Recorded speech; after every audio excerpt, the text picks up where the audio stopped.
Sì, abbiamo declinato contratto di foce, il contratto di fiume.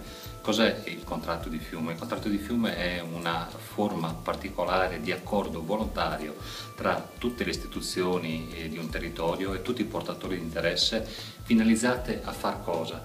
Finalizzate a fare sinergia su un territorio, finalizzate a creare le basi in modo tale che la gestione delle acque non sia più una cosa imposta dall'alto ma un'attività condivisa.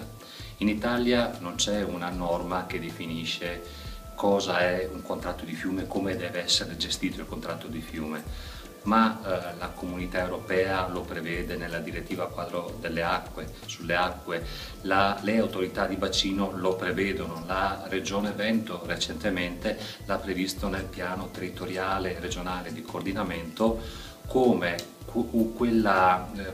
un modo per risolvere tutta una serie di problematiche basate sulla partecipazione della popolazione e sulla concertazione tra i progetti che ogni ente fa all'interno della propria disponibilità economica e all'interno della propria peculiarità e gestione del territorio.